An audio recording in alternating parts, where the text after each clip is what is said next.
Welcome to the WordPress Photography Podcast, the podcast for photographers who want to learn how to get the most out of WordPress to grow their photography business. You don't need to be a geek to understand WordPress. Settle back and listen as we show you how.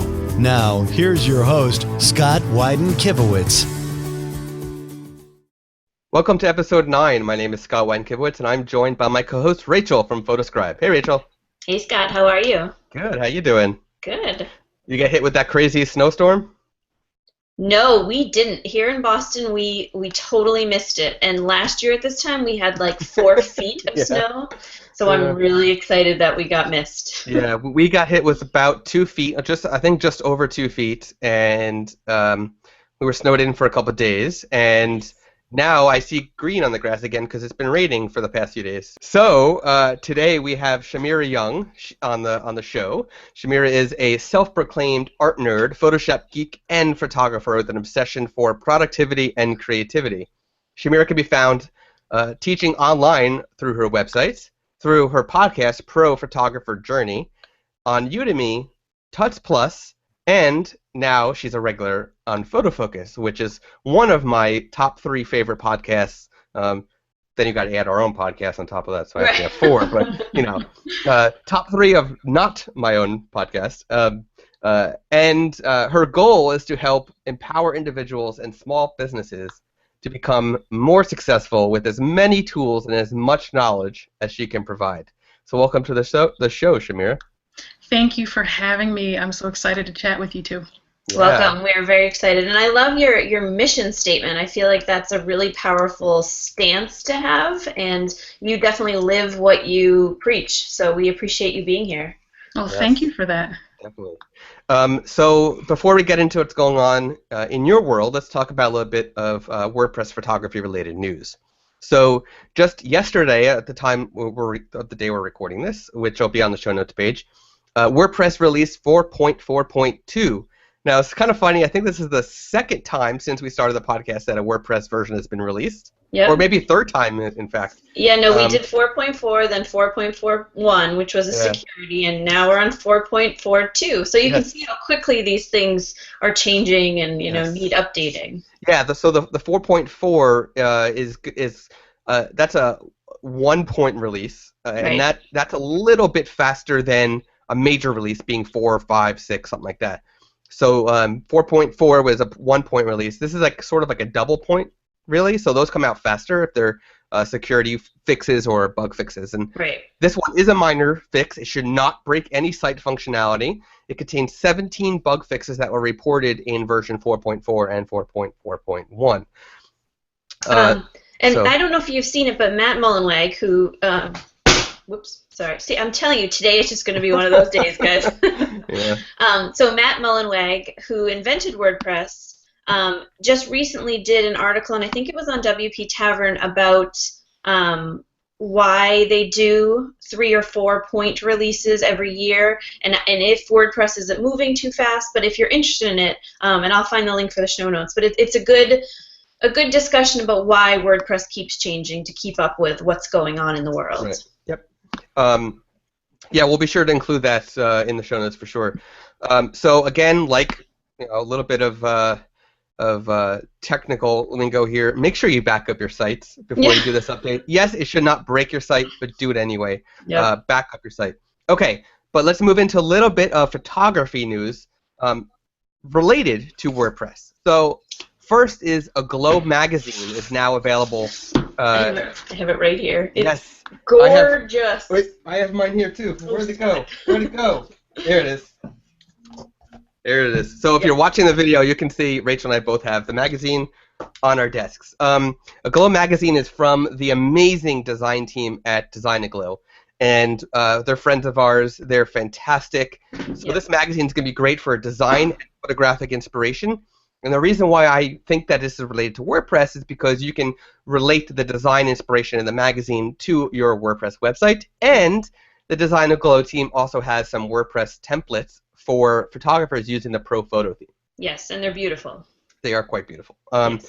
The other topic I want to mention is Rachel has a new product coming out called Story First Blogging. Yes, we are launching next week, so by the time this podcast goes up, it will be live.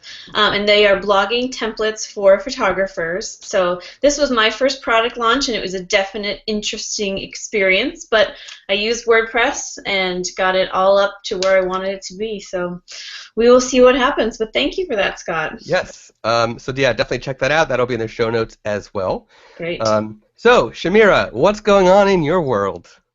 Wow, what a loaded question. Well, I will say first off the bat, as far as my own photography business is concerned, I just moved to a new city, actually. Oh. Christmas Eve. So at the moment, I am in the process of rebuilding my client base in this new city, and at the same time, continuing releasing new episodes with my podcast, still online teaching. I'm teaching more with Tuts right now as opposed to Udemy, and then I'm also working on courses for my own platform as well, or for my own sites. Great. So there seems to be a lot going on, and that's just in a nutshell there. Yeah. So yeah. So on that topic, you said you're creating courses for your own sites. Will those be WordPress-based learning systems? At the moment, yeah. Yes, cool. Actually. So what have you started exploring what plugin and or theme you're going to use for the learning system? I have. As far as a theme, straight up, I'll say that I love UDesign, which I don't know if you've heard of that one. It's just the letter U and then design. Okay. I am at the point where I'm very familiar with it, even as far as customizing it. So that's pretty much what I use for most of my main sites, for Chamira Studios, which is the hub of my creativity, and also for Pro Photographer Journey, which is my podcast. So now whenever I'm creating a site for myself on WordPress, I end up just going to UDesign, and you can get a pretty good variation as far as styles. And yes. As far as online teaching, I'm going to have to look up. It's an awesome plugin that allows you to create your own online course via WordPress. And they're actually headquartered in my neck of the woods, well, Ann Arbor, which is like 2.5 hours away, which is pretty close to me, close enough anyway. So let's actually start at the beginning, Chamira, because this is one of my first times meeting you. So where did you move from, and where did you move to for your photography business? Sure, I moved from Fairhaven. Yep. And it is probably a half hour south of where I am now. So not that far away. But if you compare it to Port Huron, there's quite a bit of difference. And one thing I'm really excited about in building my client base here in Port Huron is that there are a lot more businesses, a lot more resources in Port Huron as compared to Fairhaven. Yep. And a lot of it, this is really a face-to-face type of town, really. I mean, I just went to a chamber meeting this morning, Chamber of Commerce, and everybody knows everybody. Like, so if you're looking to build clients, I'm finding I really have to get out there and talk to people. Yeah. Well, it's so relevant because photographers who do move from one location to another, definitely struggle with that. So did your photography business start first and then your online teaching, or did it all start at the same time? What was the progression of that journey for you? For me, I would say that my photography business started first. And actually, I'm going to have to back up a little bit and say that as far as my photography, well, I started learning digital photography in college, so University of Michigan. And then after that, I went and worked for a publishing company, and I put the camera down for years, and I went back to it when I started working in a motorcycle magazine. And so that's when I got back into it. That was around 2009. And so then I was a staff photographer. We'd fly in our own models, do our photo shoots, 80% of them in-house. And so I got experience working on a team, also dealing with models, booking hotels, all that stuff. There was illustration design. They kind of had me touching everything, which I really liked. And eventually I ended up leaving the magazine on good terms, because I believe you should never burn bridges. And I went into business full-time for myself. And so when I did that, it was a mixture of photography, graphic design, and web design. And so since then, I'm trying to learn more focus, because I find I love doing so many different things. I can get a little bit scatterbrained. So with the past few years, I'm trying to focus more on building my photography clients, but also the education piece. And so that's when I started creating online courses for other photographers. Okay. Yeah. And where did WordPress come in for you in this journey? Was it something that was always there? Was it a newer thing? When did you sort of discover that for your website stuff? That would probably be around 2010, 2011. Okay. And really it came from me wanting to build my own site and trying to pick a solution that gave me control but was still not too overwhelming. Now at the same time, I was doing graphic design along with photography and stuff, and I kept getting requests for web design. It all tied in together. So a client, if they need, a logo, they'll be like, oh, well, I need a website too. Do you do that? I was like, yeah, I'll learn WordPress. And so, yeah. So it's been years. It's been years now. And now I find that's what I'm the most comfortable in, but I do still touch other platforms as well when necessary. So what other platforms do you work with? Mainly Zenfolio. Okay. Which, yeah. And, they are really the muscle behind my photography website. So if you go to ChamiraStudios.com, that's the hub of my creativity, that links out to the podcast. It also links out to my photo website for clients. So that's a different audience there, right? Yeah. It's for people looking for a photographer. And so I chose Zenfolio for that because of I love the galleries. I love the options you have with making them private. I also love the built-in sales system and fulfillment system that they have in there. Yep. So. Yeah, no, I mean, and this is a great intersection for photographers. I actually just saw this question on one of the boards.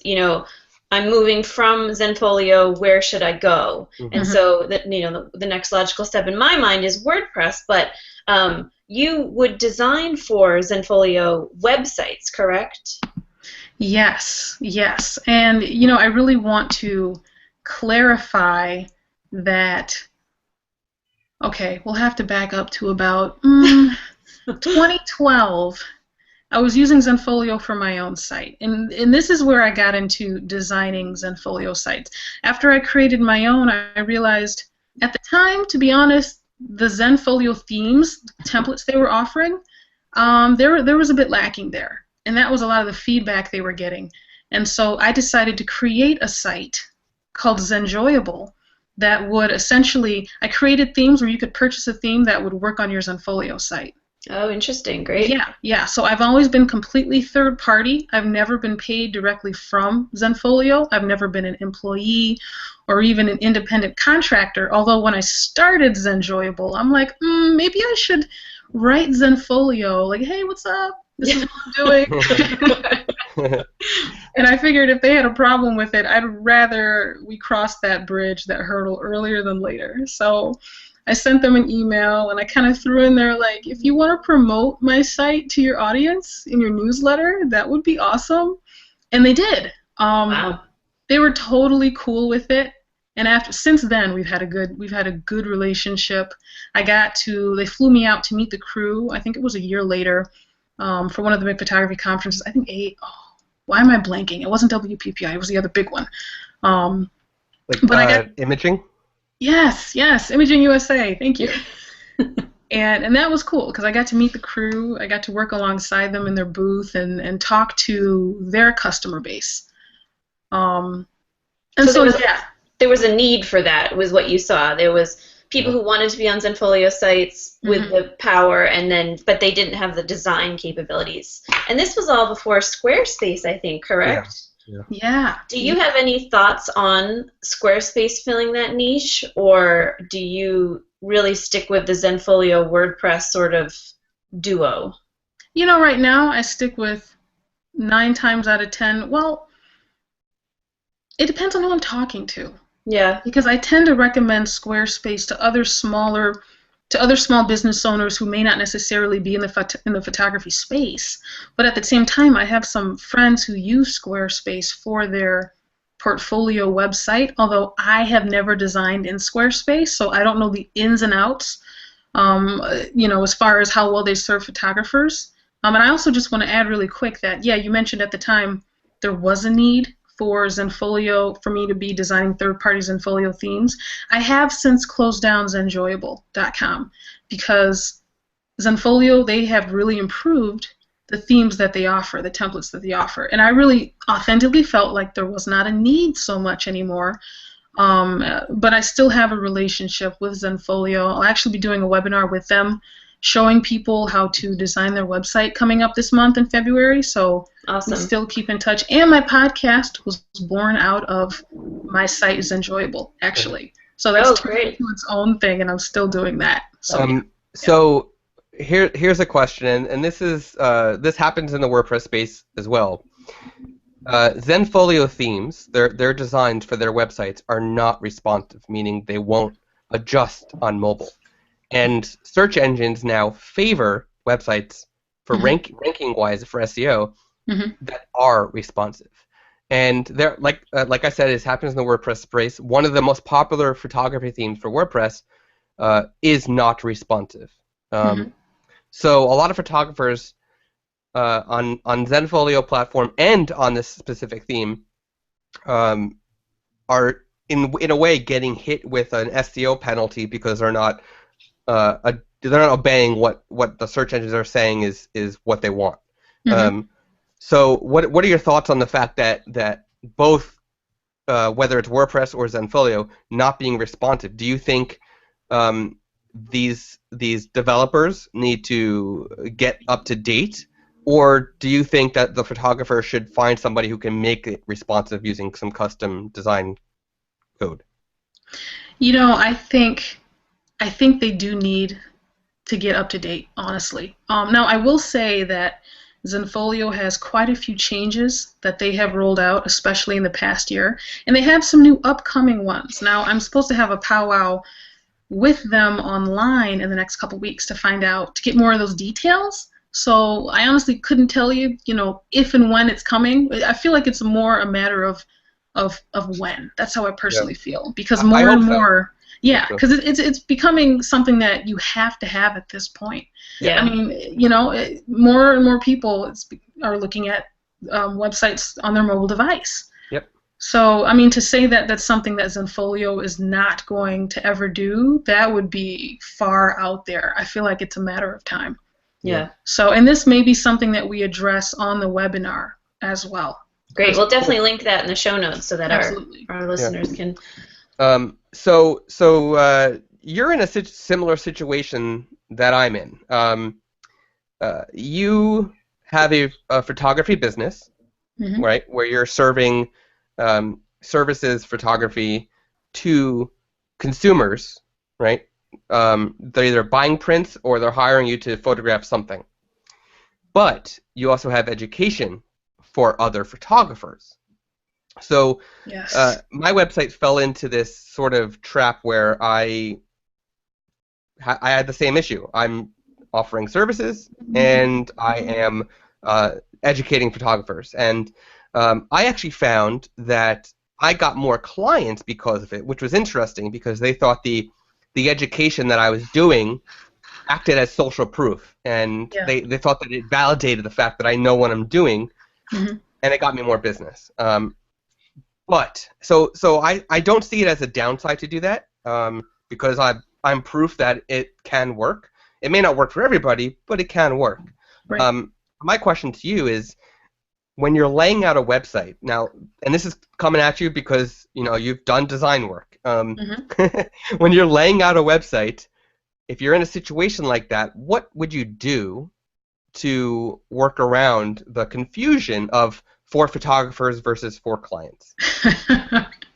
I feel like that's an ongoing process with me. I will tell you my current solution right now is I have my main hub website. So Chamira Studios, if you go to there, right away there's kind of a type of, not quite a landing page, but up front it asks you what you're looking for.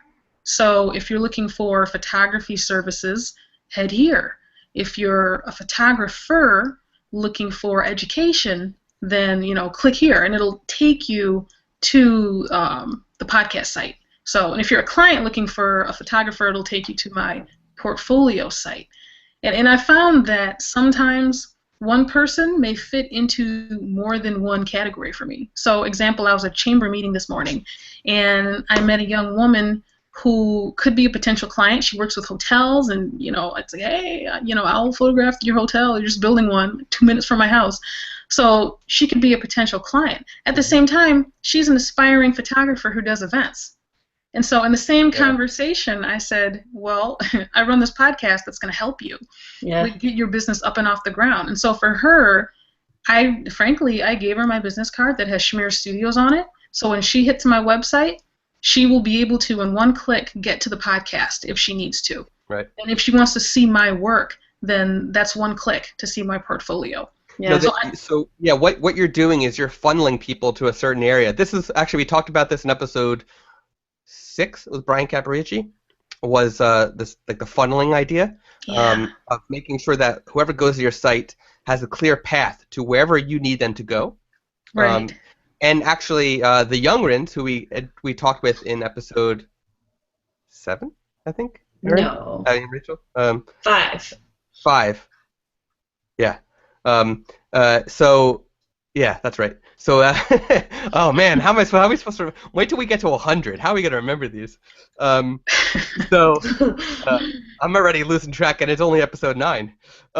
So they also do photography for photographers, and they also funnel the same way you do it, where it's in the menu and they can choose. The difference being, they stay on theyoungrins.com. It's just theyoungrins.com/photographers.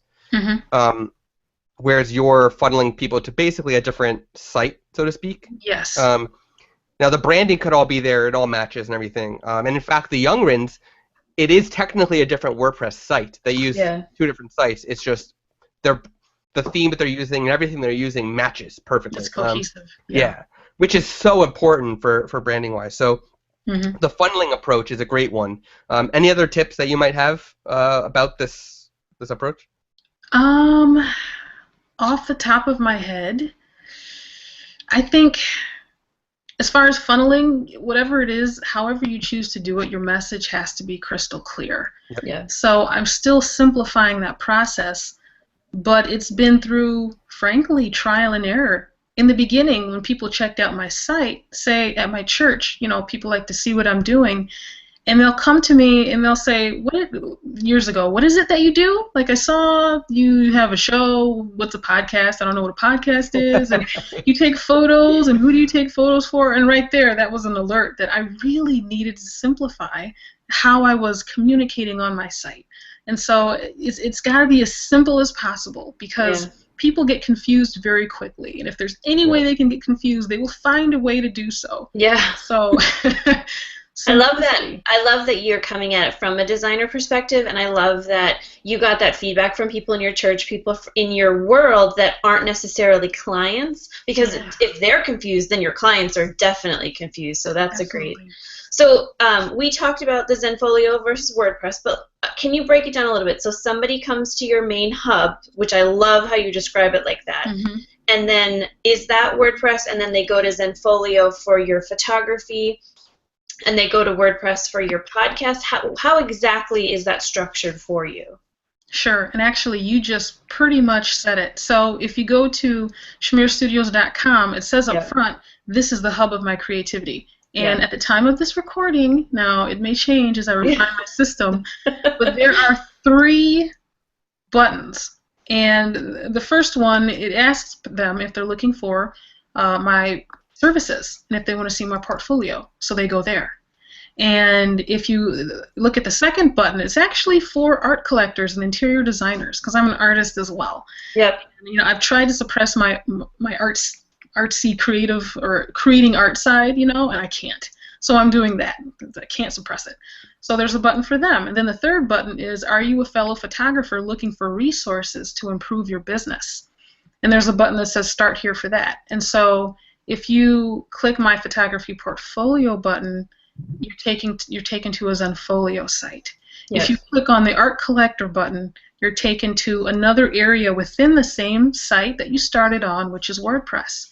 If you click on the fellow photographer looking for resources button, then you're taken off of ChamiraStudios.com over to ProPhotographerJourney.com, which is another WordPress website. Right. And as I build out courses, by the way, it's LearnDash LMS. That's the Okay. plugin that I was using. Yep. And that allows me to build out courses on whatever domain I want that to be on. Yeah. So right now I'm still trying to decide which site I'll keep them on. I'm thinking as I develop courses for the podcast, then there's a good chance I may keep them on the Pro Photographer Journey site. Yeah. So kind of a toss-up. Some people like to make sure they have a domain that matches the name of their course. Right. So I'm kind of at a crossroads with that as well, because frankly, I've done it both ways. So. Yeah, I found that for mine, I just put it on my scottwyden.com and I made a store section that's for photographers, and I'm actually fine-tuning it. I just put up a new design for one of the new Imagely themes, and I'm in the process of fine-tuning my funnel to make it more appropriate. I think you touched on an interesting note on the same sort of topic. For photographers who are not teaching to photographers, but photographers have multiple niches. For example, weddings, engagements, headshots, right? A lot of wedding photographers do all of those. The same principle applies. You want to funnel people to the right place. And I always come back to Brian Caporicci's website, because to me, his has the perfect example for how you funnel within photographic niches. So I'm going to make sure I link again to Brian's website. So when you say Brian's photography website, not the Sprouting Photographer website, right? Yep. So Brian does weddings, he does portraits, he does business portraits, engagements. So when you click on Brian's link in the show notes and you go check out his website, and make sure you listen to his episode as well, that because we talk about this too, is you'll notice in the top how cleanly and elegantly he funnels people, his website visitors, into a such a tight area that they have no choice but to contact him and hire him. So it's really neat. Which is the point of what these virtual storefronts are. Yes. You know, that you ultimately want them, the client, whoever the client may be, whether they're photographers or people looking for photography services, to book you, right? Yep. So let's go into Chamira, what themes or plugins you recommend. Now, you already mentioned two. You mentioned UDesign, which is a theme that you're using across your sites. Yes. So I'll make sure we link to that. You're exploring LearnDash for your learning management system for WordPress. But are there any other plugins that you rely on heavily for your photography website? You know, there are. And what's funny is I didn't even intend to mention those two. They just kind of came out. That's fine. That's what it's about. Quickly to add about LearnDash, they're constantly making updates, and they really take user feedback well. And I'm amazed at just the ways that they're improving that plugin. So I've been really impressed so far. Now, as far as additional recommendations, I did want to mention SumoMe, which I assume everyone has heard of it, but if that's not the case, it's essentially free tools to help you grow your email list. Yeah. And they're over at sumome.com, and so they have a plugin component, and they just make it really easy to add different elements on your webpage as far as collecting email subscribers. You know, I currently have the bar on the top at prophotographerjourney.com. I get a ton of people that way. I have the overlay over the whole website that comes on at a certain time. So, and they let you get started for free, which is really nice. Yeah, Rachel, I could be wrong, but I'm pretty sure every episode someone's brought up a plugin like this, right? Well, and it's really interesting to see the variety of it, because not only is the plugin important, but what I really love to talk about is the thinking behind it. Because for photographers who might be listening who have a photography business and that's their sole income, there's still a lot of need for these kind of email plugins. So even just as a photographer, like, the fact that there is so much variety means that it's something that you should be checking out and finding what works best for your business. So I love that I've heard a lot of really great things about Sumo. So wait, say it again. SumoMe? SumoMe, yes. Because it gives you more than just the traditional pop-up options. Right. Again, like the top of the website, I've heard, is a really big converter. I don't know. I love that there's so much variety. They also have social sharing icons. Okay. Floating icons and stuff like that. So SumoMe's got a wide variety of basically website expanding tools for sharing, for email growing, stuff like that. So. Which, by the way, is huge. Oh, yeah. Don't get me started. No, I think we should talk about it because I mean, you do photography, education. So, what is your opinion on this? Like, as a photographer, what would you recommend them to do with an email list? If you're dig in, let's do it. And I'm so passionate about this because it's taken me years to catch on. I learned the hard way, I tell you. But as a photographer, if you have a list. Well, you can have a list that obviously has different types of people on it. So you have people who are just prospects. Say they're checking you out for the first time, and it's rare that they'll come to your website, look at your stuff, and reach out, ready to pay you, and say, hey, let's book something. Usually they have to fill you out. So if you have an autoresponder system, Aweber, whatever, where they can opt into a list and you send them, for example, a report on how to work with a photographer or giving them tips on how to get the best out of portrait photography, like if they're going in for a session, if you're seeking to educate them, then not only are you making them easier to work with down the line if they choose you, but they get to know you. And so there's that upfront benefit right there. But also, let's say you've done a shoot and you've sent them the link to their gallery. A lot of photographers will just move on to the next person. I see this, and I've done this. Where you're just constantly looking for new people. But that person has already paid you money, and they've already interacted with you. And if you did a good job, then chances are they're going to want to work with you again. Yeah. Now, their life is going to get busy, so if you just send them off, then you may never hear from them again. But if you put them into a sequence, autoresponder sequence, where you're keeping in touch with them periodically, then you can get multiple shoots over a year. If you're doing newborn photography, that baby is going to grow quickly on a monthly basis.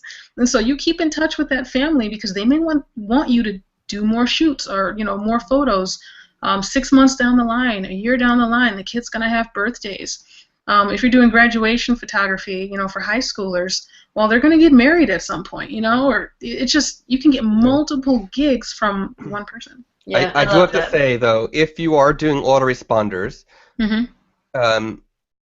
for after a client's session, so make sure that you stay on top of your client's personal life, because here's two situations that you need to be wary of. First, you photograph a wedding, and then you have a set Facebook post to go out as a year later saying, happy anniversary, or an email to go out a year later as happy anniversary. What if they got divorced? Right? Yeah, that's huge. Okay. Yes. Now, and here's, we can get more tragic, right? Let's say you photograph a newborn. What if a year, when the baby is supposed to hit 1, the baby is no longer with us?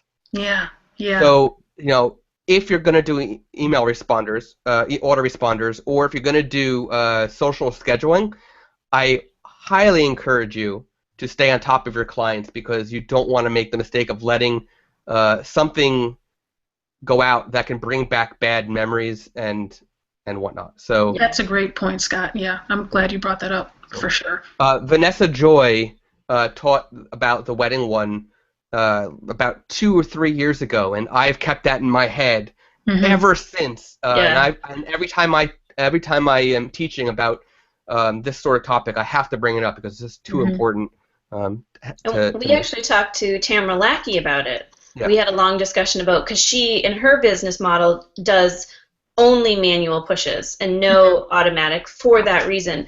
And I think the sweet spot is in the middle, that you set up the automatic ones, but like Scott said, keep on track, review them before they're supposed to go out, so that you can review for those sort of life circumstances, because in 99% of the cases, you hope they're not getting divorced, they're not having these major life changes.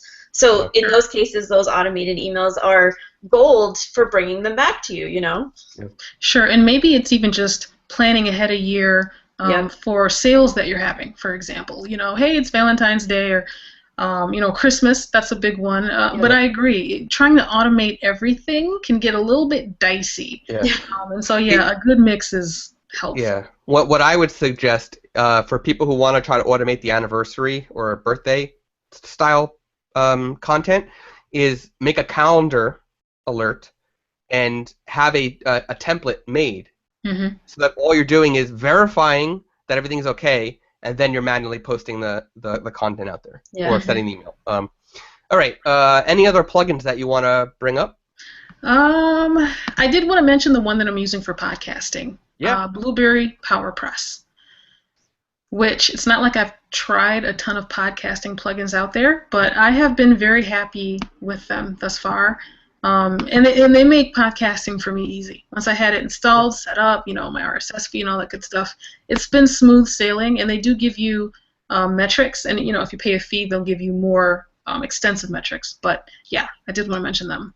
Awesome. If you're looking to do a podcast yourself and we talked about this as well, like doing podcasting for clients and stuff like that. If you're interested in doing a podcast, check out that plugin. Listen to Chamira's show, and if you've got questions about that plugin, maybe she'll be able to help answer them for you. Yeah, definitely. And as a reminder, if you want to see how we're doing the podcast, we use a different plugin. But if you want to see how we're doing the podcast, listen to episode 1 because we talk all about it. Yeah. But again, I love that there's options because the one that we're using might be too technical for somebody, and the one that Chamira's using might be easier for somebody. So the power of WordPress is that there really is a solution for every situation. Pretty much, yeah. Yeah, and then some. Yeah. Any other plugins you want to bring up? No, I think I'll leave it at 4. I think I've mentioned 4. Okay. I'll stop there. That sounds good. Any final thoughts you want to share? Any final advice? Anything big going on that you're about to release? Anything you want to talk about? As far as final advice, I would say keep refining. It's a constant process. I know some people just they think they want to get to a point where they've quote-unquote made it, where everything's, perfect, unicorns flying in the sky, like, oh, this is great. But no, it's a constant process, and that's what I'm finding. So, with the podcast, I'm trying to refine, the best way to, for example, sort questions that we get from different people who listen. And even with my own photography business, I'm refining what clients I focus on. So just keep trying to make it better and better. And what was the second question? It's gone. Oh, what's going on? Do you have any releases coming up? Oh. What's going on with your business? It's interesting because you offer products to photographers. So do you think that there's stuff coming up that photographers would want to know about? I know there is, so kind of a leading question there. Is it? We have the webinar coming up, and that will, let me give the date. That will be February 25th. Okay. So I'm not sure when this episode will be released. Let me actually take a look because it might be. We're doing every other Thursday for anybody who's just listening now. So we are a little bit ways out. This isn't going out until actually March, but and that's not a problem because maybe Zenfolio, they may have a replay of that webinar. Yeah. So so make sure you get me the link, and I'll make sure I include it. Sure. And what is the name of your podcast specifically? Because I think there's a lot that you talk about that overlaps with our audience. Sure. My podcast is prophotographerjourney.com, ppandj.com, if you want to type a shorter name, PP. Yeah. And I'm really excited for the podcast this year so far. We have 61 episodes released. Wow, we have more than that recorded. I have to record like a full quarter in advance a lot of times if I want to keep it coming out regularly. So right now we're in the process of really compiling questions and feedback from our listeners, and we're in the research phase. So I can't say anything definitive yet, but we're honing in on a solution that may help photographers run their businesses more successfully, and even the whole marketing piece, which a lot of people struggle with. So that's a work in progress, but as that comes out, I'll be talking about it on the podcast, and it'll be on the website too. Great. On a personal note, I was on your show. I think I was on one of the earlier episodes. Oh, it was way early before I had a decent microphone. Yeah. No, I gotta get one too. I just want to say it's. You're all over the place with your education, and I'm really, really happy to see you over at the Photo Focus website on a regular basis. So Thank congratulations on that, because that's a really cool thing. So. Thank you. They're a cool group of people, and they make me want to be better. So that's good. That is a great place to be, right? Yeah. So we are happy to share that our first Q&A episode will happen as our next episode, episode 10. Yeah. So this won't come out until by the time that episode 9 is live, episode 10 will already been recorded. But we're planning on trying to do these kind of check-in episodes every 10. Yeah. Yeah. So the goal is to answer about 10 questions. Hopefully we'll get 10. I think we're at 7 questions so far for episode 10. But the goal is to get 10 questions because we plan to do Q&As every 10 episodes. But if you have any questions to ask at any time, please ask your questions at imagely.com/podcast/Q. Okay, that'll bring you to a form where you can fill in your question, and it'll just be sent to Rachel and I, and we will be able to include that. If it's a question that we can answer on the show, we will answer on the show. Thank you, Chamira, for joining us today. Thank you, Rachel, for being an awesome co-host. Thank you, Scott. I wasn't sure if there was an audio glitch there. I got some weird, but we'll go back and listen. But I did want to talk into that the Q&A episodes will be between Scott and I, and there are no dumb questions. So if you really have a burning WordPress question or a photography website question that you've always wanted to ask, please feel free to reach out. We don't have to use your name, but I promise you, if you have the question, there's at least 10, 12, 100 other people that have the same question. So we really want to help. Yep. You'll be able to find where to find Chamira all on the show notes. Yeah. So you'll be able to click over easily and find her there. And you can find the show notes from today's episode at imagely.com/podcast/9. 9. Yes. Until next time. Thank you so much. Thank you. It's been a pleasure. You've been listening to the WordPress Photography Podcast. To listen to other episodes and to subscribe to the podcast via iTunes, Stitcher, Google Play, and more, please visit imagely.com/podcast.